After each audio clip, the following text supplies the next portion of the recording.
नमस्कार दोस्तों, स्वागत है हमारे यूट्यूब चैनल आर के ITI में। तो दोस्तों ITI फर्स्ट ईयर के लिए जो इलेक्ट्रीशियन टेट थ्योरी का प्रैक्टिस सेट लेकर आ रहे हैं, इसका आज प्रैक्टिस सेट 2 है। ठीक है, तो इससे पहले हम प्रैक्टिस सेट 1 अपलोड कर दिए हैं।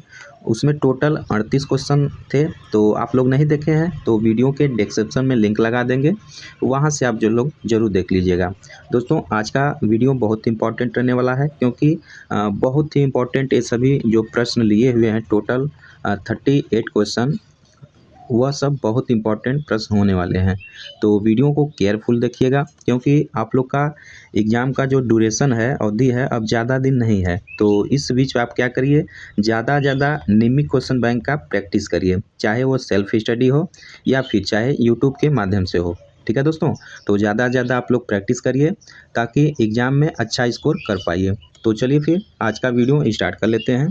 देखिए क्वेश्चन पहला है इसमें, what is the unit of quantity of electricity. समझ सकते हैं, बहुत इंपॉर्टेंट क्वेश्चन है ये। ऐसा क्वेश्चन जो है दोस्तों, ये सब कॉम्पिटिटिव एग्जाम में आजकल पूछ रहे हैं। ओके, तो समझ सकते हैं निम्न क्वेश्चन बैंक का एक फेवरेट क्वेश्चन है। तो आपके किसी न किसी सेट में यह क्वेश्चन जरूर आपको देखने को मिलेगा। ओके दोस्तों, क्योंकि क्वांटिटी ऑफ इलेक्ट्रिसिटी पूछ रहा है, समझ रहे हैं।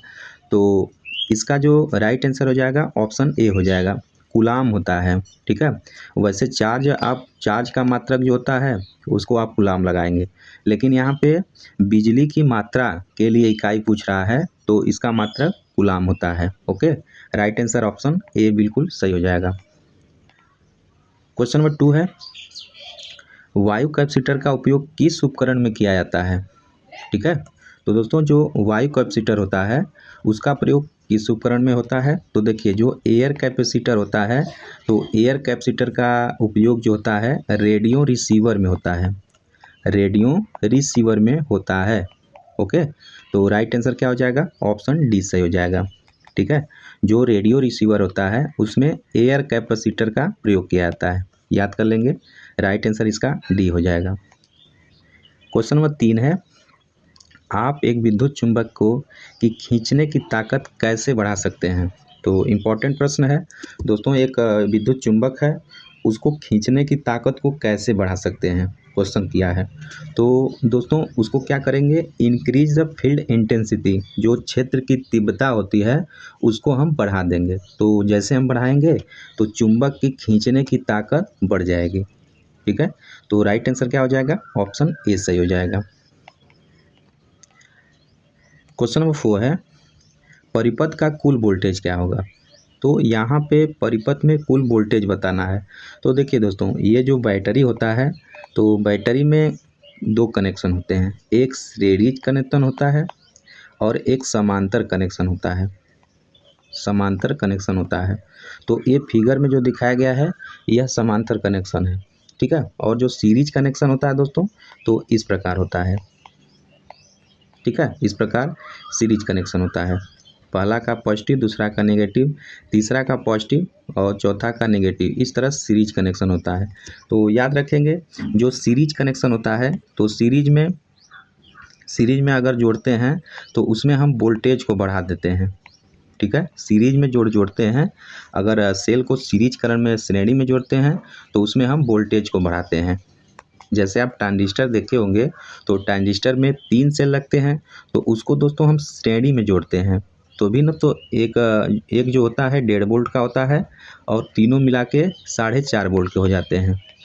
ओके, तो श्रेणी में क्या होता है, वोल्टेज को बढ़ाते हैं। ठीक है, वही बात करें जब समांतर होता है, तो दोस्तों जब समांतर की बात आती है तो समांतर में क्या होता है, करंट के मान को बढ़ा देते हैं, समांतर में करंट के मान को बढ़ा देते हैं। उस दौरान क्या होता है, वोल्टेज हमारा नियत रहता है, कांस्टेंट रहता है, वही रहता है।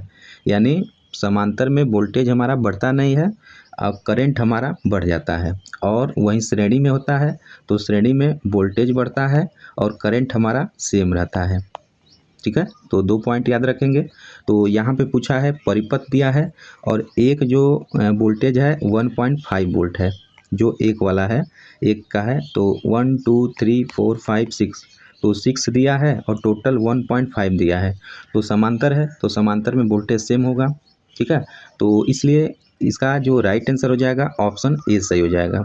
ठीक है, कोई चेंज नहीं होगा। समांतर में अगर है तो कुल वोल्टेज क्या होगा, सेम होगा। जो एक होगा वह 10, चाहे 10 लगा दे, 20 लगा दे, 50 लगा दे, वही होगा। ठीक है, तो राइट आंसर क्या हो जाएगा, ऑप्शन ए सही हो जाएगा। क्वेश्चन नंबर 5 है, 24 ओम प्रतिरोध वाली कुंडली के शक्ति गुणांक की गणना करें जो 5 एम्पीयर की धारा 240 वोल्ट पर 50 हर्ट्ज एसी आपूर्ति पर लेती है। तो दोस्तों इसमें पावर फैक्टर का मान ज्ञात करना है, शक्ति गुणांक का मान ज्ञात करना है। तो शक्ति गुणांक का मात्रा जो होता है फार्मूला cos फाई बराबर R/Z होता है। ठीक है, ये फार्मूला होता है पावर फैक्टर ज्ञात करने का। तो दोस्तों यहाँ पे हमें R का मान मालूम है 24 ओम है। ठीक है, और Z का मान मालूम नहीं है, तो Z का मान हम मालूम कर लेंगे। कैसे करेंगे, देखिए ओम का नियम जो होता है V बराबर IR होता है। ठीक है, तो यह DC के लिए होता है। देन इसको जब हम AC में प्रयोग करते हैं तो V बराबर I इंटू जेड हो जाता है। ये R के जगह Z हो जाता है, इम्पीडेंस हो जाता है। ओके, तो यहीं से हम Z का मान निकाल लेंगे। देखिए Z बराबर क्या हो जाएगा, V बटा I हो जाएगा। तो दोस्तों V का मान दिया है 240 वोल्ट, तो मान रख देंगे 240 वोल्ट। I का मान दे दिया है 5 एम्पियर बटा 5 एम्पियर, काट लेंगे तो 5 चौके 20, 5 आठे 40, यानी 48 ओम आ जाएगा। ठीक है, यहाँ पे 48 ओम आ जाएगा। तो मान रख देते हैं cos फाई बराबर R/Z। तो R का मान दे दिया है कितना, 24 ओम है, और Z का मान कितना आया है, 48 ओम आया है। तो ओम से कट जाएगा, तो 24 दूनी 48, 1/2 या 0.5। ठीक है, 0.5 आ जाएगा, क्योंकि cos फाई का कोई यूनिट नहीं होता है, इसलिए cos फाई बराबर 0.5 आ जाएगा। तो दोस्तों इसका जो राइट आंसर हो जाएगा क्या हो जाएगा, ऑप्शन सी सही हो जाएगा। ठीक है, ये बहुत ही इंपॉर्टेंट प्रश्न है, आप लोग ज़रूर इसे रिपीट करिएगा, अपने से करने की कोशिश ज़रूर करिएगा। बहुत अच्छा प्रश्न है। ओके, थोड़ा सा भी आपका शिफ्ट अगर डिफ़िकल्ट हो जाएगा तो इस प्रकार आपसे प्रश्न पूछ सकता है। ठीक है, तो याद कर लेंगे, राइट आंसर ऑप्शन सी हो जाएगा। क्वेश्चन नंबर 6 है दोस्तों, कंसील्ड वायरिंग का क्या फ़ायदा है। तो कंसील्ड वायरिंग बताना चाहेंगे, जो घर हमारा जो घर के इंटरनल जो वायरिंग होती है, यानी जो दीवार को फाड़कर होती है यानी काट कर होती है, वह कंसील्ड वायरिंग बोली जाती है। ठीक है, कंसील्ड वायरिंग। और दोस्तों जो केसिंग कैपिंग वायरिंग होती है तो दीवार के एक्सटर्नल भाग में होती है, यानी जो बाहरी पट्टी वायरिंग जिसे बोलते हैं, तो वह केसिंग कैपिंग वायरिंग होती है। और जो कंसील्ड वायरिंग होती है वह दीवार के अंदर से वायरिंग की जाती है। तो क्वेश्चन पूछा है कंसील्ड वायरिंग का क्या फ़ायदा है। ठीक है, तो दोस्तों जो कंसील्ड वायरिंग का फ़ायदा होता है, प्रोटेक्ट अगेंस्ट मॉइस्चर, यानी नमी से सुरक्षा प्रदान करता है। ठीक है, तो कंसील्ड वायरिंग का जो फ़ायदा होता है वह प्रोटेक्ट अगेंस्ट मॉइस्चर, जो नमी आ जाती है दीवार पर तो उससे सुरक्षा प्रदान करता है। तो राइट आंसर क्या हो जाएगा, ऑप्शन डी सही हो जाएगा। क्वेश्चन नंबर 7 है दोस्तों, एक एकल आरसी समांतर परिपथ में लाइन धारा IL की गणना करने का सूत्र है। ठीक है दोस्तों, तो इसमें जो है समांतर परिपथ है, देख सकते हैं IR है, IC है, तो इसमें IL का मान ज्ञात करने का क्या फार्मूला है। तो देखिए IL बराबर हो जाएगा, समांतर है तो IR का स्क्वायर माइनस IC का स्क्वायर। ठीक है ना, ये फार्मूला होता है, तो देख लेंगे। तो इसका जो राइट आंसर हो जाएगा दोस्तों, ऑप्शन डी सही हो जाएगा, क्योंकि समांतर है। तो समांतर में क्या होगा, IL बराबर √IR² माइनस IC, ये हो जाएगा फार्मूला।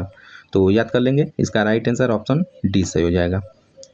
8 नंबर का प्रश्न है, इन्वर्टर परिपथ कौन सा है। दोस्तों ये इन्वर्टर परिपथ दिखाया गया है, कौन सा है बताना है। ठीक है, तो याद कर लेंगे, इसको सिंगल ट्रांसफार्मर इन्वर्टर को दिखाया गया है। जो फिगर में दिखाया गया है वह सिंगल एकल ट्रांजिस्टर इन्वर्टर को शो किया गया है। ठीक है, राइट आंसर ऑप्शन सी सही हो जाएगा। क्वेश्चन नंबर 9 है दोस्तों, 240 वोल्ट ऑब्लिक 50 हर्ट्ज AC आपूर्ति और 8 एम्पीयर धारा प्रवाह वाले जुड़े RLC समांतर सर्किट के मान एडमिटेंस Y की गणना करें। इसके माध्यम से करंट पास किया जाता है। ठीक है, तो दोस्तों एडमिटेंस का मान ज्ञात करना है। तो एडमिटेंस जानते हैं, एडमिटेंस का जो मात्रक होता है महो होता है, यह भी इम्पॉर्टेंट है। तो एडमिटेंस जो होता है रेसिप्रोकल होता है इम्पीडेंस का, यानी कि इम्पीडेंस का व्युत्क्रमानुपाती होता है। ओके दोस्तों, तो यहाँ पे एडमिटेंस का मान ज्ञात करना है। तो एडमिटेंस का मान ज्ञात करने के लिए इम्पीडेंस का मान पहले हम प्रतिबाधा का मान ज्ञात करेंगे। तो सेम V बराबर आई जेड से हम प्रतिबाधा का मान ज्ञात कर लेंगे। Z बराबर V बटे आई, तो V का मान दे दिया है 240 बटा I का मान दे दिया है कितना 8 हो जाएगा, 8 3 24 यानी 30 ओम आ जाएगा Z का मान। ठीक है, तो एडमिटेंस Y बराबर 1/Z या 1/Z का मान 30 है, भाग कर लेंगे। तो 1 में 30 से भाग करेंगे तो कितना जाएगा, यानी 0.33 में जाएगा। ठीक है, 33 क्या हो जाएगा, महो हो जाएगा। ठीक है दोस्तों, तो एडमिटेंस का मान कितना आ जाएगा, Y बराबर 0.33 महो आ जाएगा, महो। तो ऑप्शन देख लेते हैं। पहला दिया है 3.33 नहीं होगा, दूसरा 0.33 महो नहीं होगा, तीसरा दिया है क्या दिया है 0.033 महो। तो दोस्तों राइट आंसर क्या हो जाएगा, ऑप्शन सी हो जाएगा। जब 1 में 30 से भाग देंगे तो दशमलव बार में ले जाएंगे, नहीं जाएगा, फिर 0 बार में ले जाएंगे 100 आएगा, तब 3 होगा। ठीक है, इसलिए जो एडमिटेंस का मान होगा 0.033 महो हो जाएगा।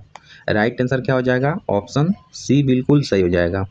ओके दोस्तों, क्वेश्चन नंबर 10 है, सीसा अम्ल सेल की आवेशन की रासायनिक क्रिया के दौरान धनात्मक प्लेट पर क्या आएगा। बहुत इंपॉर्टेंट प्रश्न है। ठीक है, जो सीसा अम्ल सेल की आवेशन की रासायनिक क्रिया के दौरान जो धनात्मक प्लेट होता है, ठीक है, धनात्मक यानी पॉजिटिव जो प्लेट होता है उस पर क्या आएगा। ठीक है दोस्तों, तो याद कर लेंगे, जो धनात्मक प्लेट होता है उस पर लेड परऑक्साइड होता है। ठीक है, PbO2 होता है आवेशन रासायनिक क्रिया के दौरान। तो याद कर लेंगे, राइट आंसर ऑप्शन बी बिल्कुल सही हो जाएगा। वही दोस्तों निगेटिव आपसे पूछ लेता तो स्पॉन्जी लेड रहता, यानी Pb रहता। ओके, यहाँ पे पूछा है धनात्मक पे, तो धनात्मक पे PbO2 हो जाएगा। ठीक है दोस्तों, आज का जो सीरीज है इसमें सभी क्वेश्चन बहुत ही इम्पोर्टेंट है ना, बहुत ही इम्पोर्टेंट है, बहुत BBI हैं। तो आप लोग सभी प्रश्न को अच्छे से एनालिसिस जरूर करिएगा, रिक्वेस्ट है। Okay, right answer option B हो जाएगा यहाँ पे। अगला प्रश्न है, सिल्वर ऑक्साइड बैटरी में कौन सा पदार्थ कैथोड इलेक्ट्रोड की तरह उपयोग किया जाता है। ठीक है, तो दोस्तों देखिए, कैथोड की बात आ जाए, वो भी बैटरी में आ जाए, तो जहाँ तक है सभी में जिंक का प्रयोग किया जाता है। ओके, सभी में जिंक का प्रयोग किया जाता है। और दोस्तों जो एनोड होता है, एनोड में चेंज होता रहता है, कभी आपका तांबा का प्रयोग होता है, कभी कार्बन का प्रयोग होता है। ओके, लेकिन निगेटिव की बात कर दें, कैथोड की बात कर देंगे तो ज़्यादातर जिंक का प्रयोग किया जाता है। तो सिल्वर ऑक्साइड में भी जिंक का प्रयोग किया जाता है निगेटिव टर्मिनल। ओके, तो राइट आंसर क्या हो जाएगा, ऑप्शन ए सही हो जाएगा। क्वेश्चन नंबर 12 है, 3 कला शक्ति माप में 2 वाट मीटर विधि में से यदि एक शून्य पाठ्यांक हो और दूसरा कुल खपत पाठ्यांक हो तो शक्ति गुणांक क्या है। ठीक है, तो दोस्तों याद रखेंगे, जो शक्ति गुणांक होगा 0.5 होगा। राइट आंसर इसका ऑप्शन ए सही हो जाएगा। क्वेश्चन नंबर 13 है, स्टार संयोजित प्रणाली में 3 कला असंतुलित भार में न्यूट्रल चालक में धारा क्या होगी। यहाँ पे देखिए स्टार है और यहाँ असंतुलित है। ठीक है दोस्तों, असंतुलित रहेगा तो क्या हो जाएगा, असंतुलित में कलाओं में से किसी में सबसे कम धारा की तुलना में कम होगी। देखिए दोस्तों, जो स्टार कनेक्शन होता है तो अगर RYB बैलेंस रहता है, ठीक है, तो न्यूट्रल में 0 विद्युत धारा प्रवाहित होती है, लेकिन RYB असंतुलित रहता है तो न्यूट्रल में भी करंट बहने लगती है। तो यही पूछा है कि अगर असंतुलित होगा तो क्या होगा। तो राइट आंसर क्या हो जाएगा, डी हो जाएगा, lesser than the lowest current in any one of the phases. Option D सही हो जाएगा। क्वेश्चन नंबर 14 है, सीसा अम्ल बैटरी में ऋणात्मक प्लेट बनाने हेतु कौन सा पदार्थ प्रयोग होता है। ठीक है दोस्तों, तो इसका बताए हैं स्पॉन्जी लेड प्रयोग होता है ऋणात्मक प्लेट बनाने के लिए। वहीं धनात्मक प्लेट जो बनाने के लिए प्रयोग होता था PbO2 प्रयोग हो रहा था। ठीक है, सीसा अम्ल बैटरी में। और ऋणात्मक प्लेट बनाने के लिए स्पॉन्जी लेड का प्रयोग किया जाता है। ऑप्शन बी सही हो जाएगा। ठीक है, क्वेश्चन नंबर 15 है, एक एकल फेज AC परिपथ में कलांतर कितना होगा। दोस्तों सिंगल फेज AC में पूछा है कलांतर, यानी कला का अंतर सिंगल फेज में कितना होगा। तो याद कर लेंगे, ऑप्शन ए सही हो जाएगा, 90 डिग्री होता है जो सिंगल फेज होता है। ठीक है, क्योंकि आप सिंगल फेज मोटर देखे होंगे तो जो आपका स्टार्टिंग और जो रनिंग वाइंडिंग होती है उसके बीच में कलांतर कितना होता है, 90 डिग्री होता है। ठीक है, तो उसी से अंदाजा लगा दीजिए, याद कर लीजिए। जो सिंगल फेज होता है AC परिपथ में जो कलांतर का मान होता है उसके बीच डिफरेंस होता है वह 90 डिग्री का होता है। वहीं दोस्तों 3 फेज रहता है तो उसमें कलांतर का मान कितना होता है, 120 डिग्री होता है। इसको भी याद रखेंगे। तो राइट आंसर क्या हो जाएगा, ऑप्शन ए सही हो जाएगा। क्वेश्चन 16 नंबर बोल रहा है, चुंबकीय कि किस विधि का उपयोग वाणिज्यिक उद्देश्य हेतु अस्थायी चुंबक बनाने के लिए किया जाता है। तो दोस्तों जो अस्थायी चुंबक बनाने के लिए प्रायः इंडक्शन मेथड का प्रयोग किया जाता है। याद रख लेंगे, जो चुंबकीय की जो वाणिज्यिक उद्देश्य होता है अस्थायी चुंबक बनाने के लिए हम इंडक्शन मेथड का प्रयोग करते हैं, प्रेरण विधि का प्रयोग करते हैं। ठीक है, तो इस पर इसका राइट आंसर ऑप्शन ए सही हो जाएगा। अब क्वेश्चन नंबर 17 है, परिपथ की कुल धारिता की गणना करिए। तो दोस्तों देखिए, यहाँ पे कुल धारिता की गणना करने के लिए बोल रहा है, श्रेणी क्रम में 3 कैपेसिटर दे दिया है। तो कैपेसिटर का भी 2 कनेक्शन होता है, एक श्रेणी कनेक्शन होता है और एक जो है समांतर कनेक्शन होता है। ठीक है, तो दोस्तों जो श्रेणी कनेक्शन होता है, सीरीज कनेक्शन होता है, उसका जो फार्मूला होता है 1/C इक्विवेलेंट बराबर 1/C1 plus 1/C2 plus 1/C3 होता है जो श्रेणी होता है। और समांतर जो होता है उसमें जोड़ना होता है C1 plus C2 plus C3। तो यहाँ पे श्रेणी दिया है, तो श्रेणी दिया है दोस्तों, तो हम निकाल लेंगे। तो देखिए C1 क्या दिया है, C1 30 माइक्रोफैरड है, C2 10 माइक्रोफैरड है, C3 30 माइक्रोफैरड है। तो मान ज्ञात कर लेंगे, 30 प्लस 10 प्लस 30। ठीक है, LCM जब लेंगे तो 30 हो जाएगा, तो 1 हो जाएगा ऊपर, 10 3 30 हो जाएगा, ऊपर भी 1 हो जाएगा, यानी क्या हो जाएगा 3 2 5। तो 1/C इक्विवेलेंट बराबर 5/30 या फिर C इक्विवेलेंट बराबर 30/5 हो जाएगा, काट देंगे 5 छक्का 30, यानी C इक्विवेलेंट कितना आ जाएगा दोस्तों, 6 माइक्रोफैरड। ठीक है, कितना आ जाएगा, 6 माइक्रोफैरड। तो ऑप्शन देख लेते हैं, ऑप्शन बी सही दिया है। यहाँ पे जो बी ऑप्शन है 6 माइक्रोफैरड बिल्कुल सही हो जाएगा। ठीक है, वहीं दोस्तों अगर यह श्रेणी समांतर में रहता तो सिर्फ हम जोड़ देते हैं। ठीक है, तो 30 10 40 40 3 70 हो जाता, लेकिन समांतर में दिया है तो यहाँ पे फार्मूला अलग लग जाएगा, समांतर वाला लग जाएगा। तो राइट आंसर ऑप्शन बी सही हो जाएगा। 18 नंबर का प्रश्न है, विद्युत आवेश की इकाई क्या है। तो छोटा प्रश्न है लेकिन बहुत इंपॉर्टेंट प्रश्न है। जो what is the unit of electric charge. जो दोस्तों इलेक्ट्रिक चार्ज होता है तो उसका जो यूनिट होता है क्या होता है, कूलाम होता है। याद रख लेंगे, जो चार्ज होता है इलेक्ट्रिक चार्ज, इसका मात्रक कूलाम होता है, और ऊपर विद्युत की मात्रा का भी मात्रक कूलाम था। तो इन दोनों को आप याद कर लेंगे। ठीक है, तो यहाँ पे राइट आंसर ऑप्शन डी हो जाएगा। 19 नंबर प्रश्न है, रिले का नाम बताना है। दोस्तों यह रिले दिखाया गया है, इसका नाम बताना है, कौन सा रिले है। तो याद कर लेंगे, यह ड्राई रीड रिले दिखाया गया है फिगर में। ठीक है, राइट आंसर ऑप्शन बी सही हो जाएगा।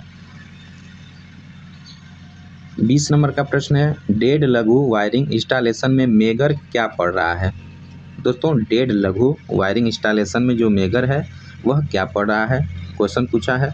तो इसका जो राइट आंसर हो जाएगा ऑप्शन ए सही हो जाएगा, 0 मेगा ओम पड़ रहा है। ठीक है, राइट आंसर ऑप्शन ए सही हो जाएगा। क्वेश्चन नंबर 21 है, यदि ऊर्जा मीटर डिस्क बिना किसी लोड के लगातार घूमती है तो कौन सी त्रुटि होती है, यह लिख कर ले लीजिए, बहुत इंपॉर्टेंट प्रश्न है। ठीक है, इसको हम कहते हैं दोस्तों क्रिम्पिंग एरर कहते हैं। ठीक है, ऑप्शन डी सही हो जाएगा। जो आप हमारा जो एनर्जी मीटर होता है वो इस पे लोड नहीं डालते हैं, अपने से उसकी डिस्क घूमने लगती है, तो उनको हम क्रिम्पिंग एरर यानी रेंगने की त्रुटि कहते हैं। दोस्तों, इसको ठीक करने के लिए अपोजिट साइड में 100 डिग्री मतलब 180 डिग्री पे 2 होल कर दिया जाता है, तो क्रिम्पिंग इफेक्ट दूर हो जाता है। ठीक है, लेकिन क्वेश्चन में पूछा है कि अगर ऊर्जा मीटर डिस्क बिना किसी लोड के लगातार घूमता है तो कौन सी त्रुटि होती है, तो इसका राइट आंसर ऑप्शन डी हो जाएगा, यह क्रिम्पिंग एरर होता है। ओके, 22 नंबर का प्रश्न है, आई नियमों के अनुसार पावर उपपरिपथ के लिए अधिकतम अनुमेय भार धारा क्या होगी, भार क्या होगा। तो यह भी बहुत इंपॉर्टेंट प्रश्न है दोस्तों।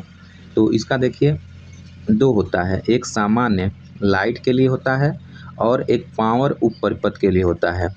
ठीक है, तो जो दोस्तों पावर उपपरिपथ के लिए होता है तो ज़्यादा हम अनुमान जो भार होता है 3000 वाट तक यूज कर सकते हैं, और उस पर जो परिपथ में 2 पॉइंट को जोड़ सकते हैं। ठीक है, 2 पॉइंट को जोड़ सकते हैं और अधिकतम भार 3000 वाट तक जोड़ सकते हैं, जो पावर उपपरिपथ होता है। वहीं दोस्तों जो सामान्य लाइट के लिए होता है तो अधिकतम 800 वाट होता है और पॉइंट हम 10 जोड़ सकते हैं, 10 पॉइंट जोड़ सकते हैं और अधिकतम भार 800 वाट तक जोड़ सकते हैं। लेकिन यहाँ पे पूछा है पावर उपपरिपथ में, तो पावर उपपरिपथ में कितना हो जाएगा, 3000 वाट हो जाएगा। Okay, right answer option D सही हो जाएगा। क्वेश्चन नंबर 23 है, एसी श्रेणी परिपथ में अनुनाद आवृत्ति एफआर को कैसे बढ़ाया जा सकता है। ठीक है दोस्तों, तो जो एसी श्रेणी परिपथ में जो अनुनाद होती है, रिजोनेंस फ्रीक्वेंसी होती है, एफआर को कैसे हम बढ़ा सकते हैं। ठीक है, तो दोस्तों देखिए, रिजोनेंस फ्रीक्वेंसी को हम रिड्यूसिंग द कैपेसिटेंस वैल्यू, संधारित्र के मान में कमी करके हम क्या कर सकते हैं, एफआर को बढ़ा सकते हैं। ठीक है, तो याद कर लेंगे, इस पर का राइट आंसर ऑप्शन बी बिल्कुल सही हो जाएगा। क्वेश्चन नंबर 24 है, थर्मल छेनी का क्या नाम है, what is the use of thermal chisel. दोस्तों, जो थर्मल चीजल होता है उसका उपयोग क्या होता है, कहाँ होता है। ठीक है, तो याद कर लेंगे, जो जनरल सामान्य छेनी का काम होता है वह थर्मल चीजल का वर्क होता है, उपयोग किया जाता है। राइट आंसर ऑप्शन बी सही हो जाएगा। क्वेश्चन नंबर 25 है, इस चेतावनी चिन्ह का नाम क्या है। फिगर में दिखाया गया चेतावनी चिन्ह, इसका नाम क्या है बताना है। तो इसका जो नाम होता है क्या होता है, पेडेस्ट्रियन क्रॉसिंग यानी पैदल क्रॉसिंग को दिखाया गया है। जो फिगर में दिखाया गया है उसको पैदल क्रॉसिंग को दिखाया गया है। ऑप्शन डी सही हो जाएगा। 26 नंबर का क्वेश्चन है दोस्तों, तांबे के परमाणु के आबंध चक्रों में कितने इलेक्ट्रॉन होते हैं। ठीक है, यानी how many electron are there in the valence shell of a copper atom. दोस्तों, जो कॉपर एटम होता है इसका परमाणु क्रमांक 29 होता है। तो जब इसे हम KLMN में डिफाइन करते हैं तो 2, 8, 18 और 1 आता है। ठीक है, तो जो आबंध होता है यानी कि जो बैलेंस सेल होता है उसमें क्या आएगा, 1 का आएगा, 1 एटम आएगा। ठीक है, तो दोस्तों इसलिए इसका राइट आंसर ऑप्शन ए सही हो जाएगा। जो आबंध चक्र में होते हैं उसमें 1 इलेक्ट्रॉन होते हैं। ओके, तो राइट आंसर क्या हो जाएगा, ऑप्शन ए बिल्कुल सही हो जाएगा। क्वेश्चन नंबर 27 है, अर्थ प्रतिरोध को मापने के लिए इलेक्ट्रोड को एसी की आपूर्ति करने का क्या उद्देश्य होता है, क्या कारण होता है। ठीक है, तो दोस्तों देखिए, जो अर्थ प्रतिरोध को मापने के लिए इलेक्ट्रोड को एसी की आपूर्ति करने का जो कारण होता है, तो मेन कारण होता है इसका avoid the effect of electrolytic EMF interference, यानी विद्युत अपघट्ट विद्युत वाहक बल को हटाना। ठीक है, तो राइट आंसर क्या हो जाएगा? ऑप्शन डी सही हो जाएगा। क्वेश्चन नंबर 28 है, डीसी सीरीज एमसीबी का अनुप्रयोग कौन सा है? तो दोस्तों जो डीसी सीरीज एमसीबी होता है उसका अनुप्रयोग कौन सा है? तो मेन लोकोमोटिव में इसका उपयोग किया जाता है। ठीक है, जो रेल इंजन होते हैं, लोकोमोटिव होता है, उसमें इसका प्रयोग किया जाता है। तो इस पर इसका राइट आंसर क्या हो जाएगा? ऑप्शन सी बिल्कुल सही हो जाएगा। क्वेश्चन नंबर 29 है, कौन सा पदार्थ अनुचुंबकीय पदार्थ है? ठीक है, पैरा मैग्नेटिक मटेरियल कौन सा पदार्थ है? क्लिट वायरिंग है, कापर है, बिस्मथ है, या फिर ग्रेफाइट है? तो दोस्तों इस प्रश्न का जो राइट आंसर हो जाएगा ऑप्शन बी सही हो जाएगा। जो कापर होता है वह कापर क्या होता है? आपका पैरा मैग्नेटिक मटेरियल होता है। तो कल वाले भी सेट में बताए थे, इसका प्रॉपर्टी 3 प्रकार से होता है मैग्नेट का। एक फेरो मैग्नेटिक मटेरियल होता है, दूसरा पैरा मैग्नेटिक मटेरियल होता है, तीसरा डाया मैग्नेटिक मटेरियल होता है। तो इन तीनों के बारे में हम जो प्रैक्टिस सेट पहला लेकर आए हैं उसमें हम डिस्कशन करा दिए हैं। तो रिक्वेस्ट है, आप लोग नहीं देखे हैं तो इसको देखने के बाद आप पहले वाले को प्रैक्टिस पहला जरूर देखिए। अगर आप सीरीज वाइज देखते आएंगे तो आपके लिए बहुत हेल्पफुल साबित होगा। ठीक है, तो यहाँ पे राइट आंसर ऑप्शन बी सही हो जाएगा। 30 नंबर का प्रश्न है, बेल्टेड भूमिगत केबल में एक्स वाला जो भाग है दोस्तों, इसका नाम बताना है, भाग का नाम बताना है। तो इसका जो नाम है वह लेड सीट को दिखाया गया है। जो दोस्तों ऊपर एक्स वाला भाग है, यहाँ पे जो एक्स वाला भाग दिखाया गया है वह लेड सीट को दिखाया गया है। ठीक है, राइट आंसर क्या हो जाएगा? ऑप्शन सी बिल्कुल सही हो जाएगा। क्वेश्चन नंबर 31 है, निम्न में से भौतिक हानि क्या है? तो इम्पोर्टेंट प्रश्न है, भौतिक हानि क्या है दोस्तों? तो राइट आंसर ऑप्शन बी हो जाएगा। जो वाइब्रेशन होता है वह भौतिक हानि होता है। ठीक है, ऑप्शन बी सही हो जाएगा। 32 नंबर का प्रश्न है, किस प्रकार का प्रकाश फिटिंग डिजाइन का चकाचौंध से मुक्त होता है? ठीक है, किस प्रकार का जो प्रकाश होता है फिटिंग डिजाइन चकाचौंध से मुक्त होता है? ठीक है, तो दोस्तों जो सेमी इनडायरेक्ट टाइप होता है उसका जो है फिटिंग डिजाइन चकाचौंध से मुक्त होता है। ठीक है, राइट आंसर ऑप्शन बी सही हो जाएगा। तो यह आपका इल्यूमिनेशन में होता है, 4 प्रकार का होता है। एक डायरेक्ट सिस्टम, एक डायरेक्ट लाइटनिंग सिस्टम होता है, इनडायरेक्ट होता है, एक सेमी होता है, सेमी डायरेक्ट होता है, एक सेमी इनडायरेक्ट होता है। 4 प्रकार से होता है। तो डायरेक्ट में क्या होता है, 90% प्रकाश नीचे होता है, 10% ऊपर होता है। जो सेमी डायरेक्ट होता है उसमें 60% नीचे रहता है और 40% तक ऊपर होता है। इसी प्रकार सेमी इनडायरेक्ट होता है, 90% प्रकाश ऊपर जाता है और 10% नीचे रहता है। वही सेमी इनडायरेक्ट जो होता है दोस्तों उसमें 60% ऊपर जाता है और 10 से 40% नीचे रहता है। तो इस प्रकार 4 प्रकार में हम डिवाइड करते हैं। तो इसमें जो फिटिंग डिजाइन में चकाचौंध से जो मुक्त होगा वह सेमी इनडायरेक्ट टाइप में होगा। राइट आंसर ऑप्शन बी सही हो जाएगा। क्वेश्चन नंबर 33 है, मापने वाले उपकरण में नियंत्रण स्प्रिंग बनाने के लिए किस सामग्री का उपयोग किया जाता है? ठीक है, तो किस सामग्री का उपयोग किया जाता है? राइट आंसर ऑप्शन डी हो जाएगा। जो मापने वाली जो सामग्री होती है उसमें हम दोस्तों जो स्प्रिंग प्रयोग करते हैं वह फास्फर ब्रांच का करते हैं। ठीक है, फास्फर ब्रांच का करते हैं, याद कर लेंगे। राइट आंसर ऑप्शन डी सही हो जाएगा। 34 नंबर का प्रश्न है, ट्रांसफार्मर का नाम क्या है? यह ट्रांसफार्मर दिखाया गया है, इसका नाम पूछ रहा है। तो याद कर लेंगे, एयर कोर ट्रांसफार्मर को दिखाया गया है। फिगर में जो दिखाया गया है वह एयर कोर ट्रांसफार्मर को दिखाया गया है। ऑप्शन ए सही हो जाएगा। 35 नंबर का प्रश्न है, बिजली ट्रांसफार्मर में टैप चेंजिंग का उद्देश्य क्या है?